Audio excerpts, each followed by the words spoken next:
여럿이 모인 자리에서 누군가 내 약점이나 아픈 곳을 콕 찌르며 은근슬쩍 비꼬아 놓고는 아유 농담이야 농담 왜 이렇게 다큐로 받아들여 예민하네 하며 뻔뻔하게 넘어갈 때 그 순간 심장이 철렁 내려앉으면서도 분위기를 망치기 싫어 나도 모르게 억지 웃음을 지어준 경험이 있으십니까?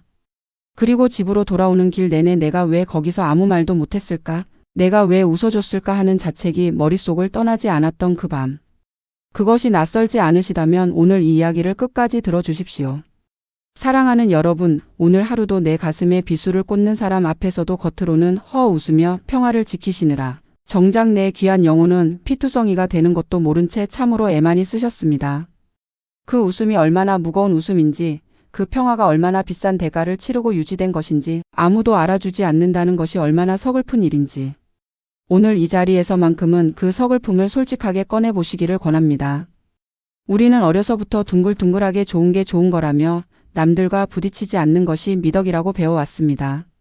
참는 것이 어른스러운 것이고 불편해도 웃어 넘기는 것이 사회생활을 잘하는 것이라고. 그 가르침이 잘못된 것이 아닐 수 있습니다. 진짜로 사소한 것에 일일이 반응하는 것은 피곤한 일이니까요. 하지만 문제는 그 가르침이 모든 상황에 적용될 때입니다. 정말로 선을 넘은 순간에도 진심으로 상처받은 순간에도 그냥 웃어 넘기는 것이 습관이 되어버릴 때. 그 착해 빠진 마음을 악용하여 농담과 장난이라는 얄팍한 가면 뒤에 숨어 안전하게 남을 찔러대는 비열한 인간들이 이 세상에는 너무나도 많습니다. 그들은 영리합니다. 대놓고 공격하지 않습니다. 다들 웃고 있는 자리에서 슬며시 당신의 약점을 건드립니다.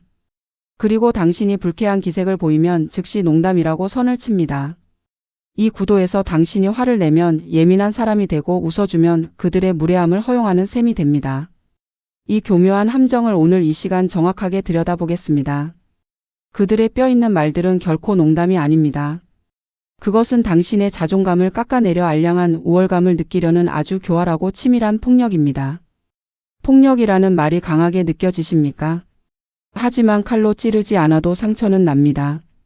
눈에 보이지 않아도 피는 흐릅니다.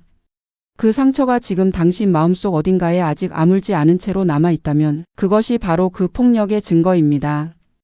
그래도 정색하고 화내면 속 좁은 사람처럼 보일 텐데라며 또다시 억지 미소를 장전하고 계십니까? 그 생각이 얼마나 뿌리 깊은 것인지 압니다. 평생 동안 반응하지 않는 것이 어른스러운 것이라고 배운 사람에게 선을 넘는 누군가에게 제대로 반응하는 것은 낯설고 불편한 일입니다. 하지만 오늘 이 이야기를 들으시고 나면 그 억지 미소가 사실 당신에게 얼마나 불리한 것인지를 알게 되실 겁니다.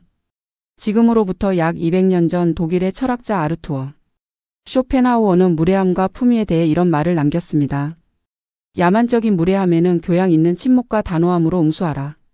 이 말이 중요한 이유는 쇼펜하우어가 무례함에 맞서라고 하면서도 감정적인 폭발을 권하지 않았기 때문입니다. 차갑고 단호한 침묵. 그것이 가장 강력한 응수라는 것입니다. 그 이유를 지금부터 설명하겠습니다. 누군가 당신을 향해 무례한 농담을 던졌을 때 당신이 분위기를 맞추겠다고 웃어주는 순간 벌어지는 끔찍한 비극이 있습니다. 당신의 그 착한 웃음은 상대방에게 아주 명확한 신호를 보냅니다. 이 사람은 내가 이렇게 함부로 짓밟아도 웃어주는 사람이구나. 앞으로 더 심하게 해도 되겠다. 그것이 상대방의 마음속에서 일어나는 생각입니다. 당신의 웃음이 그들에게 완벽한 면죄부가 되는 것입니다. 그리고 그 면죄부를 한번 발급해주고 나면 그들은 다음번에 더 대담하게 선을 넘어옵니다. 남의 상처를 들쑤셔놓고 농담이라며 낄낄대는 것은 예의를 갖춘 인간의 대화가 아닙니다. 그것은 본능만 남은 인간의 야만적인 배설입니다. 상대방의 반응을 자신의 즐거움을 위한 재료로 쓰는 것. 상대방이 불쾌해하는 모습을 보면서 쾌감을 느끼는 것. 그것은 인간관계가 아닙니다. 그것은 착취입니다. 도대체 왜 당신의 맑고 고귀한 영혼의 거실에 타인이 싸지른 배설물을 웃으며 치워주고 계신 겁니까? 당신의 거실입니다. 당신이 초대하지 않은 것을 들여놓을 필요가 없습니다. 그리고 당신을 더럽히려는 것을 웃으며 받아줄 이유는 더더욱 없습니다. 오늘 이 시간 그 사실을 분명히 기억해 주십시오. 뼈있는 농담으로 남을 돌려 까는 인간들의 내면을 해부해보면 그 속에는 너무나도 초라하고 썩어 문드러진 열등감이 도사리고 있습니다. 이것이 중요합니다. 왜냐하면 그들의 정체를 정확히 알아야 그들의 말에 더 이상 상처받지 않을 수 있기 때문입니다. 상처는 대부분 이해하지 못한 것에서 옵니다. 저 사람이 왜 나한테 저런 말을 할까? 내가 뭔가 잘못한 것인가 하는 혼란에서 옵니다. 하지만 그들의 심리를 꿰뚫어 보는 순간 혼란이 사라지고 그 자리에 차가운 명확함이 들어섭니다. 쇼펜하우어는 타인의 험담과 조롱을 즐기는 자들은 자신의 내면이 텅 비어 있고 불행하다는 것을 스스로 증명하는 것이라고 했습니다. 행복한 사람은 남을 깎아내릴 이유가 없습니다. 자신의 삶에 충만한 사람은 타인의 약점을 건드려 우월감을 느낄 필요가 없습니다. 스스로 부족하다고 느끼는 사람만이 타인을 끌어내림으로써 자신이 상대적으로 높아지는 착각을 추구합니다. 그것이 그들의 심리입니다. 그들은 정정당당하게 자신의 능력으로 인정받을 자신이 없기 때문에 남을 깎아내리고 짓밟음으로써 자신이 상대적으로 높아졌다는 착각에 빠지는 가엾은 사람들입니다. 그리고 그 착각은 오래가지 않습니다. 남을 깎아내린다고 해서 실제로 자신이 높아지는 것이 아니니까요. 그래서 그들은 계속해서 반복합니다. 더 자주, 더 강하게, 더 많은 사람들을 대상으로. 그들이 당신에게 은근한 무시를 던지는 이유는 당신이 못나서가 아닙니다. 오히려 당신이 가진 여유와 빛나는 장점들을 지독하게 질투하고 있기 때문입니다. 당신이 가진 것이 그들에게 위협으로 느껴지기 때문입니다. 그러니 생각해 보십시오. 그들의 말에 상처받는다는 것은 초라한 패배자가 던진 돌에 당신이 넘어지는 것과 같습니다. 그 돌을 던진 사람이 얼마나 비겁한 사람인지를 알면 그 돌에 넘어지는 것이 얼마나 억울한 일인지가 보입니다. 그들의 혀끝에서 나오는 독가시 같은 말들에 상처받고 아파하는 것은 질투심에 눈이 먼 초라한 패배자에게 당신 인생의 트로피를 갖다 바치는 것과 같습니다. 그 트로피를 돌려받을 때가 됐습니다. 그리고 그 방법을 지금부터 이야기하겠습니다. 그렇다면 웃으며 선을 넘는 인간들을 어떻게 제압해야 할까요? 많은 분들이 이 질문 앞에서 두 가지 선택지만 떠올립니다. 화를 내거나 참거나. 하지만 오늘 이 이야기가 드리려는 것은 그 두 가지 외에 가장 강력하고 가장 우아한 세 번째 방법입니다. 핏대를 세우며 분노를 터뜨릴 필요가 전혀 없습니다. 화를 내는 것은 오히려 상대방의 페이스에 말려드는 하수들의 방식입니다. 당신이 감정적으로 반응하는 순간 상대방은 속으로 쾌재를 부릅니다. 내가 저 사람을 건드렸구나, 효과가 있구나. 그리고 주변 사람들의 시선은 갑자기 격한 반응을 보인 당신에게 쏠립니다. 그 순간 분위기를 망친 사람이 당신이 되어버립니다. 이것이 그들이 원하는 결과입니다. 그러니 절대 감정적으로 반응하지 마십시오. 가장 우아하고 압도적인 복수는 바로 정적과 반문입니다. 누군가 당신에게 무례한 농담을 던질 때 절대 입꼬리를 올리지 마십시오. 얼굴에서 미소를 싹 거두고 아주 차갑고 무표정한 눈빛으로 상대방의 눈을 정확히 3초간 응시하십시오. 그 3초가 생각보다 깁니다. 처음에는 어색하게 느껴지겠지만 그 3초의 정적이 만들어내는 공기가 얼마나 강력한지 한 번만 경험해 보시면 알게 됩니다. 상대방은 그 3초 동안 자신이 방금 뭔가 잘못했다는 것을 본능적으로 느낍니다. 등골이 서늘해지기 시작합니다. 그리고 그 3초가 끝난 뒤 아주 낮고 부드러운 목소리로 정중하게 되물으십시오. 지금 하신 말씀 정확히 무슨 뜻으로 하신 건가요? 혹은 제가 웃어야 할 타이밍인 것 같은데 어디가 재밌는 부분인지 설명 좀 해주시겠어요?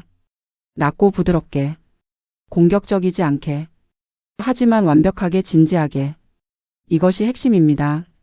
화가 난 것처럼 보이면 안 됩니다. 진심으로 이해가 안 된다는 듯이, 정말로 설명을 원한다는 듯이 물어보는 것입니다. 이 차갑고 거룩한 반문 앞에서 비겁하게.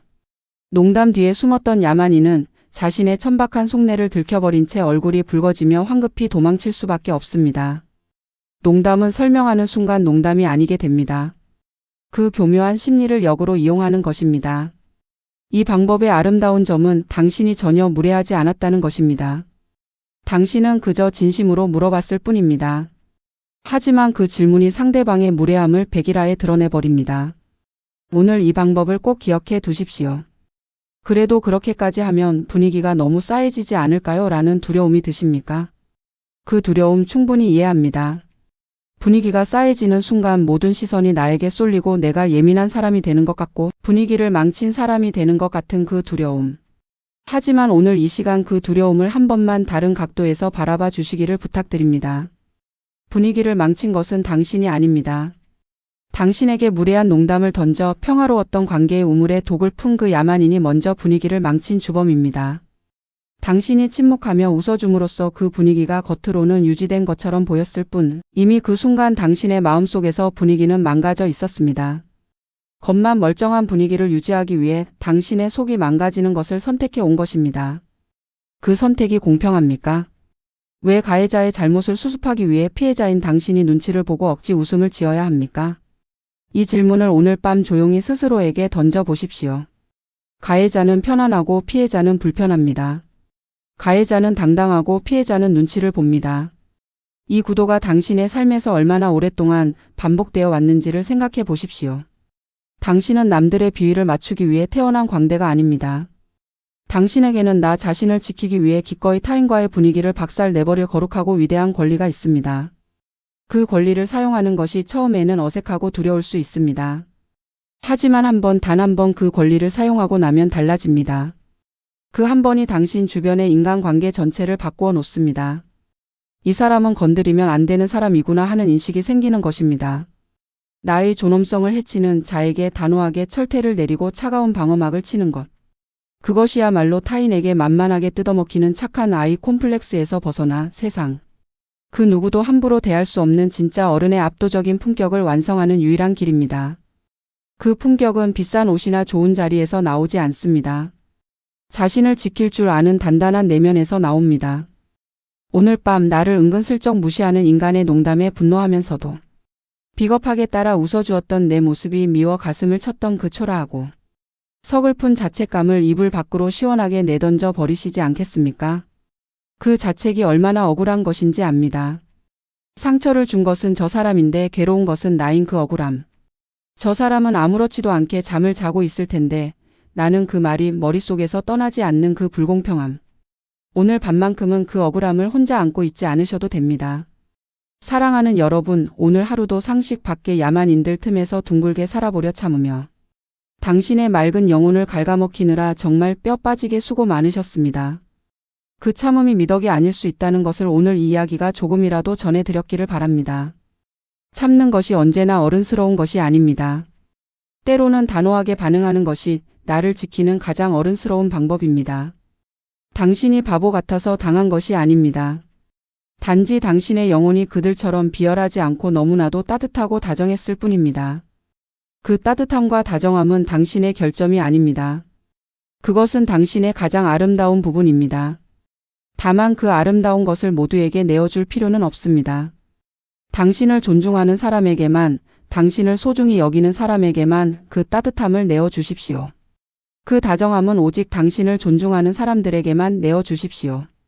당신을 농담의 소재로 삼는 사람에게는 오늘 배우신 그 차갑고 서늘한 눈빛과 단호한 반문을 내어주십시오. 그것이 당신을 지키는 방법입니다. 그리고 그 방법을 오늘부터 조금씩 연습해 보십시오. 살아오며 미처 듣지 못했던 말들, 지금 이 나이가 되어서야 비로소 이해되는 인생의 문장들. 또 웃어줬다고 스스로가 한심한 밤, 왜 그 순간 아무 말도 못했을까 자책하는 밤, 이제는 더 이상 만만하게 살지 않겠다고 다짐하는 밤에 인생의 마지막 수업이 언제나 그 자리에서 당신을 기다리고 있겠습니다. 이곳은 더 많이 참고 더 많이 웃어주라고 가르치는 곳이 아닙니다. 당신이 이미 충분히 오래 참아왔고 충분히 많이 웃어줬다는 것을 조용히 함께 확인하는 곳입니다. 이제는 그 웃음을 진짜 웃음이 나올 때만 꺼내도 됩니다. 오늘 이 이야기가 당신의 마음에 작은 위로가 되었다면 구독 버튼 한번 눌러주십시오. 그 작은 손길 하나가 이 조용한 수업이 더 많은 분들께 닿을 수 있게 해주는 가장 큰 힘이 됩니다. 오늘 밤도 억지 웃음 따위는 1g도 필요 없는 오직 나의 우아함과 단단함만이 존재하는 세상. 제일 달콤하고 평안한 단잠에 드시기를 진심으로 기도합니다. 평안히 주무십시오.